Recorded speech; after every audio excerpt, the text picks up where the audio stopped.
Hey, it's Tim here, coach and co-founder of the Extraordinary Life Revolution. In today's video, I'm going to share with you how to deal with sadness or dealing with sadness. And you're not human if you haven't dealt with sadness. And it's an emotion that sometimes can knock us around a fair bit. And the question is, are you dealing with sadness right now? Or are you yet to get over sadness from your past, hurts and pains, and whatever it may be? Maybe it's sadness, loss of a family member or someone close to you, a friend, or someone who's been near and dear to you, or is it sadness in and around a career path or a business or a job that you're no longer in, or is it in and around any element of your life that you just feel sad about? Maybe you just feel sad on a day-to-day basis and you're not quite sure why.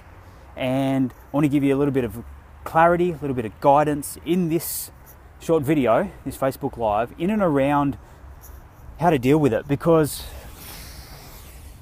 it's been a learning process for me. When I was young, I wouldn't know how to deal with sadness, and I think a lot of us can relate that it's an emotion that can keep us down for a very long time unless we know how to move through it. And recently, I was pretty sad because I lost the family dog, which we had for, I think it was 13 years or so. So it made him 90, I think 91 or something along those lines in terms of dog years.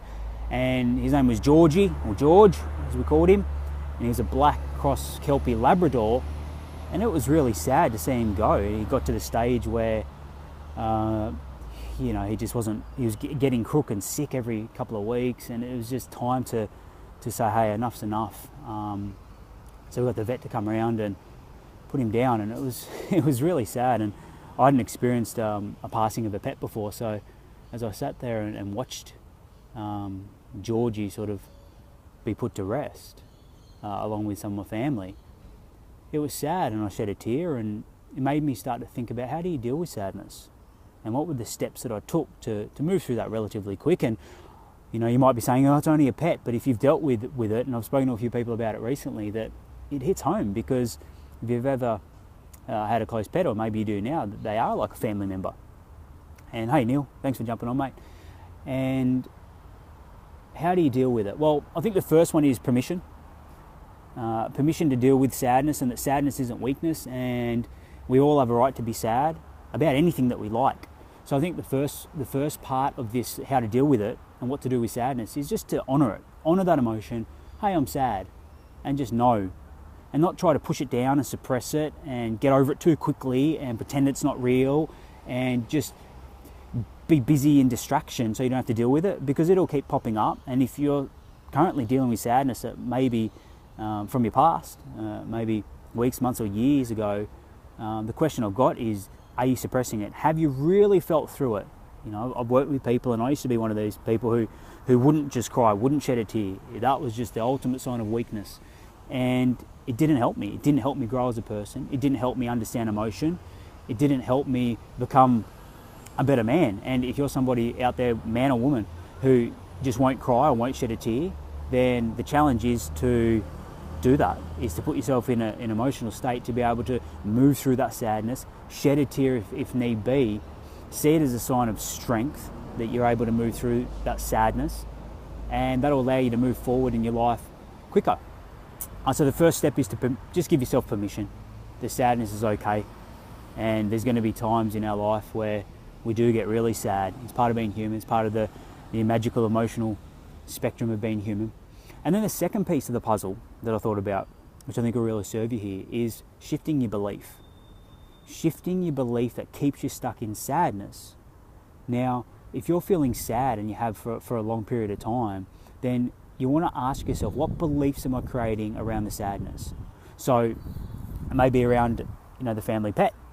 The times that I felt saddest was when I wasn't giving myself as much permission as I'd like, and also when I had a belief that said, well, he shouldn't be gone, or they shouldn't be gone, or it shouldn't have been that way. A lot of shoulda, coulda, woulda. Now, when that belief keeps popping up, it's going to keep you trapped in sadness. So what I did was shift the belief. Rather than he should still be here, I'm going to miss him a lot. Now, it's not that they're not true, but those beliefs keep you stuck. So if you want to move forward, then I'd encourage you and challenge you to shift the belief. And the belief that I came up with was it was his time. And he's moved on to somewhere better, somewhere greater. Because his last few months here, it wasn't pleasant. And if you just jumped on talking about how to deal with sadness, and recently lost a family pet, 90-year-old dog, Georgie, black cross Labrador Kelpie, beautiful dog, and it was his time to go. And shifting the belief around being sad, which helped me move through it, not stay trapped in that emotion, and having a stronger belief than, well, he should still be here, or it's really sad that he's gone, but rather saying, hey, you know what, I'm going to shift the belief. I'm going to give myself the gift of moving through the sadness, because it's not going to help me. It makes me feel like shit. And if you're like me, the days that you're feeling really sad, how empowered do you feel? How inspired do you feel? How motivated do you feel? How good a day do you feel? And I think the correct answer there is pretty shit. So unless you've got a couple of tools and strategies to be able to move through sadness, then you're not living to your highest potential. So just to recap, the first one to how to deal with sadness, what to do with sadness, an emotion that can keep us down for a long period of time, is first give yourself permission to feel sad. It's cool. And secondly is shift the belief. So question the belief that you're having, which is keeping you stuck, and then shift it. Move it to something more empowering, like, you know what, this is meant to be, or everything's happening for a reason, or it may be sad, but I'll get through it. Those are more empowering beliefs, and they'll help you move through sadness and deal with it a lot easier. So hope this short video has served. If it has, please share it and like it. If you want to find out more about what I'm up to, head over to timandness.com.au/join revolution. Get to send you the best tips, tools, training, strategies about creating an extraordinary life, unlocking your highest potential, having high levels of motivation, confidence and inspiration. I look forward to serving you there. I'll drop it in the comments below, so make sure you check that out. And hey, if you want some personal guidance on what, you know, some sadness or some challenges that are going through your life, then make sure you just PM me. I'm always here to help and serve. So have a great day wherever you're watching. Thanks for jumping on, Luke, Andrew, Neal. Appreciate it, guys. And until next time, bye for now and be extraordinary.